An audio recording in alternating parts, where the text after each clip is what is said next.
Around Dodge City and in the territory on west, there's just one way to handle the killers and the spoilers, and that's with a U.S. Marshal and the smell of Gunsmoke.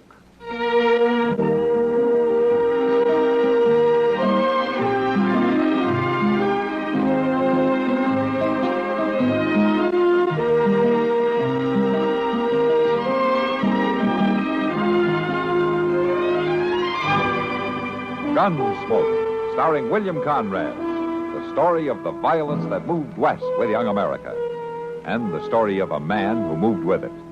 I'm that man, Matt Dillon, United States Marshal.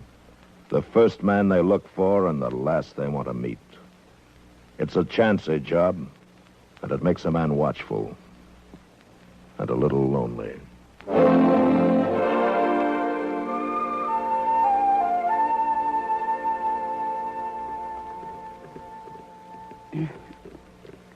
Your move, Doc. Yes. Yes, I see this. Only I don't like my choices. You got me kind of cornered, Kitty. Oh, now then. Smart man like you ought to be able to think his way out. Well, let me see now. Nope. There's nothing I can do except this. And pray your eyesight's gone back on you. Not today it hasn't, Doc. Yep. There. You can't peddle any eyeglasses here today. How many games you won now? 5 straight. And remember, we were playing for $1,000 a game. In trade, that was. Some bet.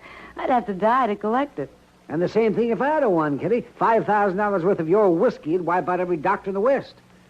You don't want to play another game by any chance? Not by any chance. Thank heavens. Why don't you go make a few calls, Doc? I'd love to. The trouble is no one needs me. The town and the county are just busting with good health. Yeah. And look at this saloon. One paying customer at the bar, and he's drinking beer. Well, I'd say that Matt and Chester picked themselves a good time to be out of town. Yeah, they got it pretty soft, all right. Of course, they get shot at now and then. But at least they get out of Dodge once in a while. Yeah, let me see. Where is it? A Pueblo this time, wasn't it? Near there, anyway. Didn't say how long they'd be gone. No. And I'll bet I know why. Oh? Why? There's some of the best fishing in the world not far from Pueblo. Wouldn't surprise me the least bit if they're settled back next to a stream that's just jumping with mountain trout.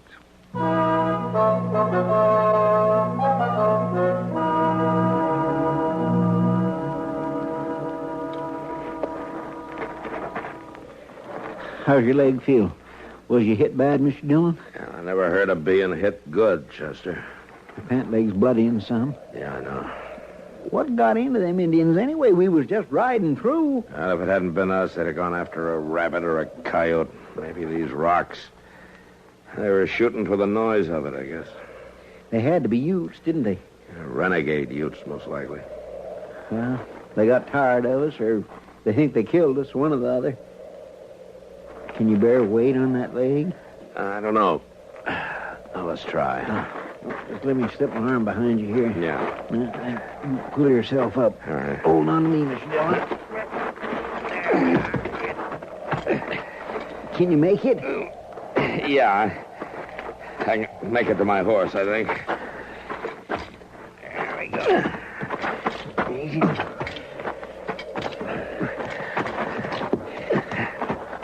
Now, you better rest some before I try to mount. No, let's get it over with, Chester. You'll have to swing your hurt leg over. Oh, you'll have to guide it. If I kick your teeth out in the process, you take it as nothing personal, huh? Yes, sir. All right. Here we go.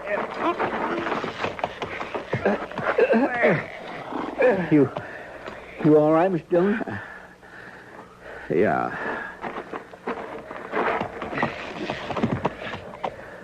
I could strap you in your saddle. No, there's no need. All right, let's go.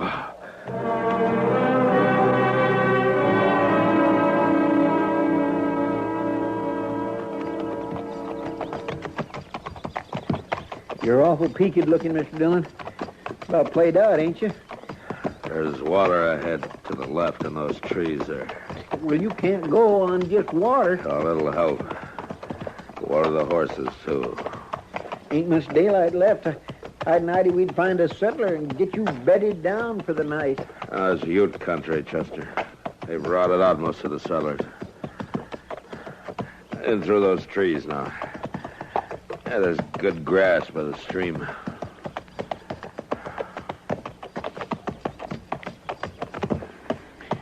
Don't you move yet, Miss Dillon.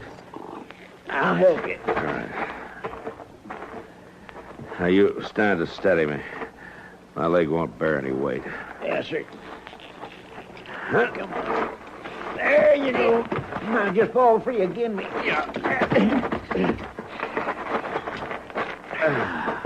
right, now you just stretch out there. How's that, Mr. Dillon? Oh, it's fine, Chester. It's just fine. I'll get you some water. I declare you look a-fright. What? I just need to catch my breath. Just rest a little bit. I sure do wish I could make you comfortable in a bed with some warm food, you know? I know. You just mind the horses, huh? Yes, sir.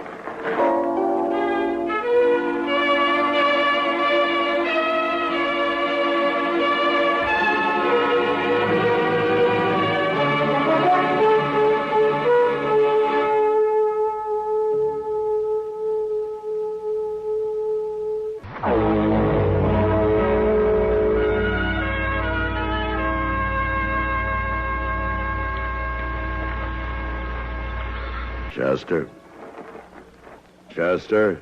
Oh, you awake, Mr. Dillon? Yeah. I shouldn't have gone to sleep, I guess. Well, you didn't have no choice. Once you swallowed that cool water, you was just plumb What through. is that? What is that, horses? Oh, no, Mr. Dillon. I hobbled them before I set out. They ain't making a sound. Shh. Wait a minute. That's horses, all right. They're coming this way. Oh, I sure don't hear a thing.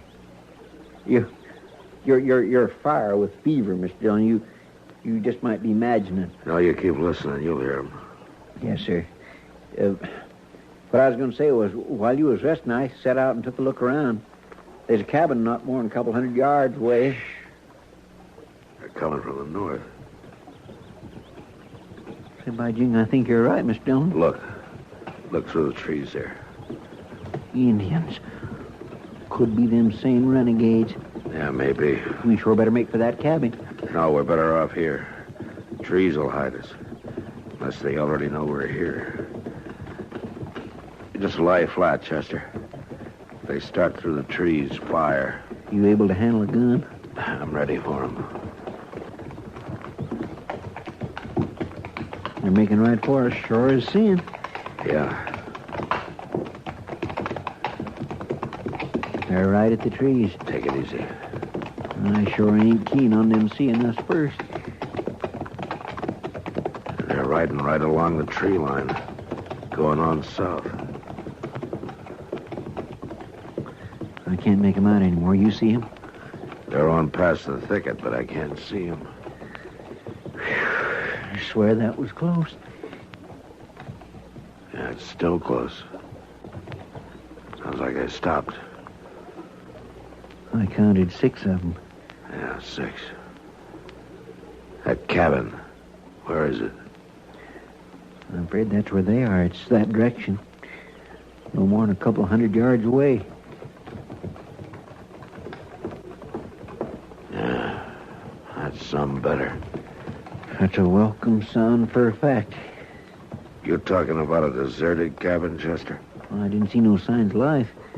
Like they've been that way for years from the look of it. Well, you'll have to drag me, Chester. I can't mount again. I'll get you there, Mr. Dillon. Don't you fret yourself.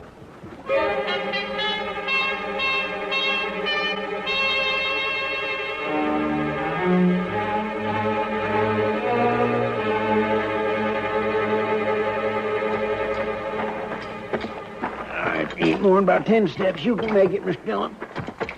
I don't know, Chester. Come on now, you just lean heavy on me. You'll make out fine. You come no closer. Well, ma'am, you can just put that shotgun away right now. I'll judge about the shooting. What ails him? Oh, he's shot and weak. Ma'am, I gotta put him down inside. I never laid eyes on you before. No, ma'am. We're clean from Dodge City. Chester. Mr. Dillon. You all right, Mr. Dillon? Mr. Dillon? He dead? No, ma'am, not yet. Would you just try to help? Set that shotgun aside and help about it? How are you on food? We got precious little, I'll tell you that. Blankets? Shells? You got anything? What I got is a mighty sick friend here, ma'am, and I'm lifting him up right now and taking him in that cabin. How much money have you got? I don't know. A little? Hand it over. Once we're inside. I tell you, boy, I'd soon shoot the both of you's jaw with you. I want your money and your guns. Oh, for...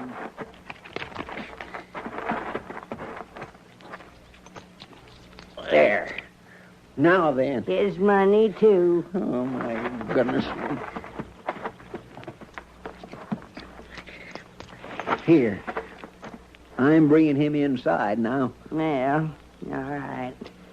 But for this little bit of money, he ain't gonna be there long.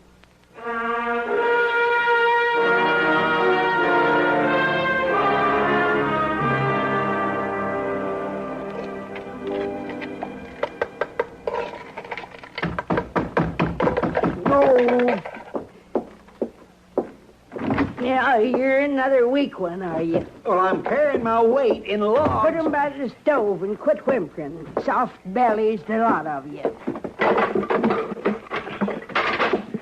How is he? Ask him.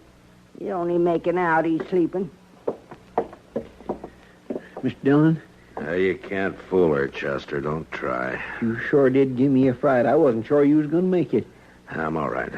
She get the bullet out? Yeah. And half of my leg, I think. Yeah, I seen new cubs with tougher hides. You told me you knew what you was about. Now, you mind your tongue. I'm no mind to hear you, Beller. No cause to go at her, Chester. She did all right. Well, she took everything we had, Mr. Dillon. Our guns, bullets, money. I never seen her like. You'd best quiet him. I buried 4 husbands, 20 children. A couple of strangers don't faze me. You better get some sleep, Chester. She says you watched over me all night. Well, now, if you need me, Mr. Dillon... No, I'm fine. You go on now. You go to sleep, huh? Yes, sir. 4 husbands, ma'am? 4. I outlived them. But they was men. Regular men. I can believe that. We didn't trifle with marshals, army folk in those days. Mr. Sitton and me lived as peaceable as could be with Indian folk. We come here peaceable, me and Mr. Sitton. When was that? In the 30s. Well, things were different then. No different than with Mr. Griffith, Mr. Albright, even later on with Mr. Netherton. There was lessons to learn in the West in them days. Eat the porridge. Oh. Much obliged, ma'am. Nettie. How's that? Nettie, I say. Nettie, Sitton. I go by that. I can't abide being called ma'am. Oh. I lean toward Nettie. Nettie? Nettie. You live alone in the middle of Ute country. How do you manage? Well, I come by your guns and such little money you had. Sometimes it's food, sometimes robes. I take what I can get. No matter to me if it's settlers or scouts or U.S. Marshals. Or Utes? Folks don't find Nettie unless they're lost or half-dead. And open your eyes to see what they part with. You always greet them with a shotgun? If need be. Before we came here yesterday, a band of Ute braves stopped here. I got good arrows, strong bows, rifles. Even a couple of buffalo guns off a mountain man broke his leg down the canyon. They got a camp near here? The Ute? You got something more to give me? Chester says you cleaned us out. Then you're getting full measure.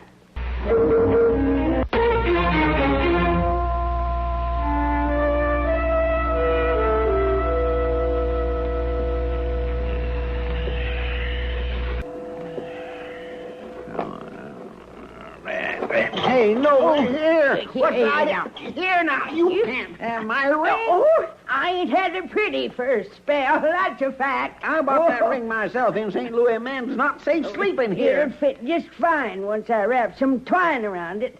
Body's fingers thin with age. I declare, next thing I know, you'll be picking my bones. Mind your tongue.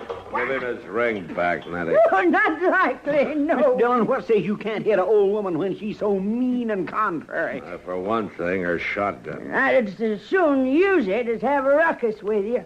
You take his ring. You give us something, Nettie. Oh, I do admire her pretty. I clean forgot the bright feeling they give you. Our guns for the ring, Nettie. That's fair. I come by your horses down by the creek this morning. They're grazing on my grass and swilling my water. The prettiest to pay for that. Mr. Dillon, I better go see to them horses. You'll stay where they're sick and ailing. I'll see to the horses. You saying he can't leave the cabin? Not alive, he can't. Well, you doggone She mean means old it, Chester. I do that. Now, I've got tending to do outside. No need peering around for your guns whilst I'm gone. You won't find them. Mr. Dillon, we have got to get out of here. Yeah, we need horses to do it. Come here. Now, steady me. But you ain't fit stands yet. You just stand steady. There. Now, we'll have to crawl once we're outside anyway. I can manage to the door. Like as not, she's just crouched out there waiting for us. Well, it's worth a chance. We might not get another one. All right. Get on your belly. Move small through the brush toward the stream. Can you see her? No, I can't.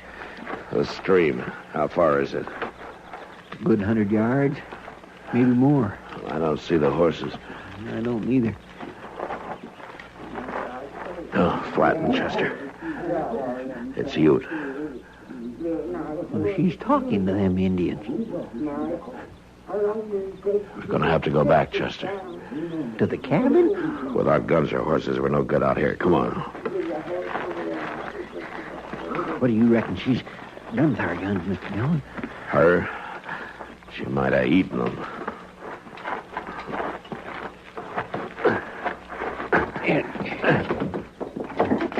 Here, I'll steady you for the walk.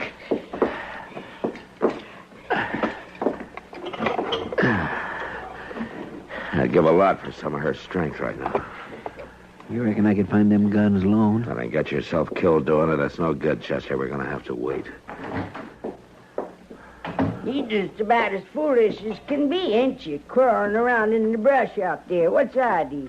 Fresh air. You got no guns, no food. There's Utes all around. You don't think too good of your hides, do you? Where are the horses, Nettie? Your color's coming back, Now, son. you heard him. What about them horses? They bring good price in these parts. I could get me a passer of things, trading horses. You're real friendly with the Ute, huh? They treat me good. Of course, they know Mr. Sitton and me come peaceable to their country. Not to run 'em off what rightly is their land. You ever seen them at their killing? Women, babies, no matter to them. Ever ask yourself who started it all? Well, I seen it happen. The whites and their guns moving in. It wasn't pretty work they did. Women and children, too. That's a fact. They let you live here. There's got to be a reason. He come here, like you, full of shot, ailing, white man's doing. Mr. Sitton and me, we took him in, tended him. He was a young chief then, but White Bear never forgot. Not in all these years. White Bear's the oldest chief among the Ute now. He don't forget Nettie Sitton. He's near to relation I got. You're from another age, Nettie. You and White Bear. Maybe you got someone. A wife? No. No wife. A mother, then? Well, I got her memory. And a pair of earrings she always wore. That's all. Not on you. I'd have come on 'em. They're back in Dodge City. Oh, that's a pity. It's a pity.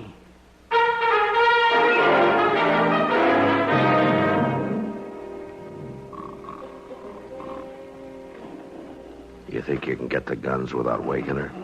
Well, I can't make out good with no light, but I can fight an old woman in the dark. Not long till sunup is maybe our last chance. Take it easy.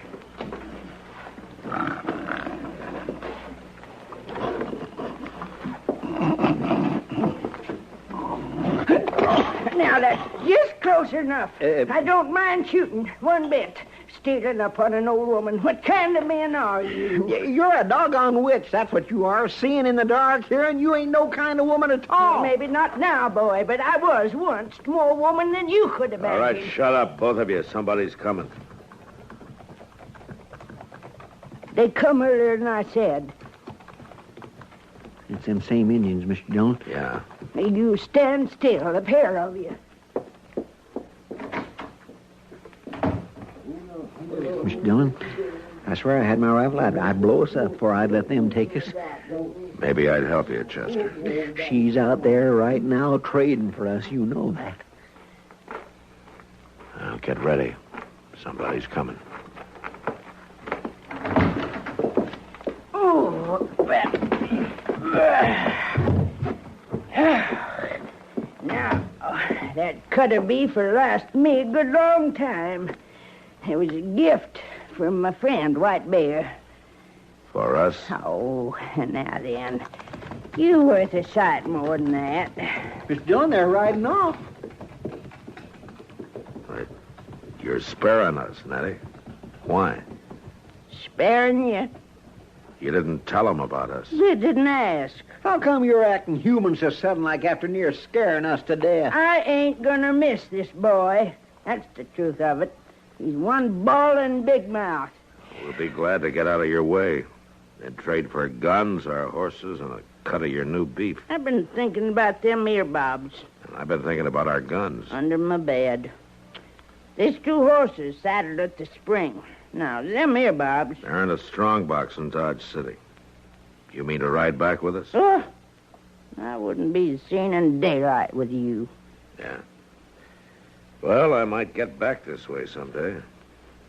If I do, I'll bring them to you. For these old ears? Here. Now, here, boy. Take your ring.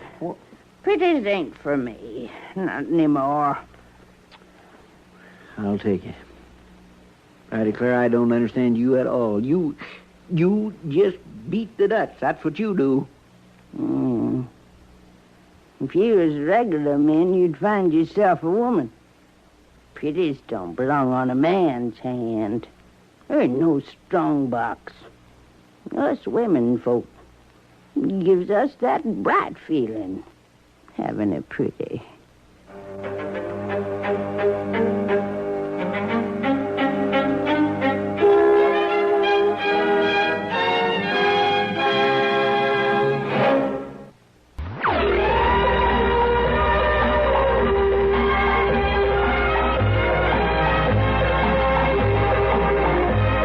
Gunsmoke. Produced and directed in Hollywood by Norman Macdonald, stars William Conrad as Matt Dillon, U.S. Marshal. The story was specially written for Gunsmoke by Kathleen Height, with editorial supervision by John Meston. Featured in the cast was Virginia Gregg. Parley Bear is Chester, Howard McNear is Doc, and Georgia Ellis is Kitty. And now, here's a special word from our star. This is William Conrad. I've taken off the Marshal's badge to remind you that the crusade for freedom is counting on our continued support to keep Radio Free Europe on the air. I might just mention, over 90% of the refugees escaping Iron Curtain countries report that they were Radio Free Europe listeners. That means we're getting the truth through the jamming and past the propaganda barrage. Let's keep the truth alive. Keep faith with more than 76 million people who can rely on us for it. Send what you can now to the Crusade for Freedom, care of your post office. This is George Walsh inviting you to join us again next week when CBS Radio presents another story on Gunsmoke.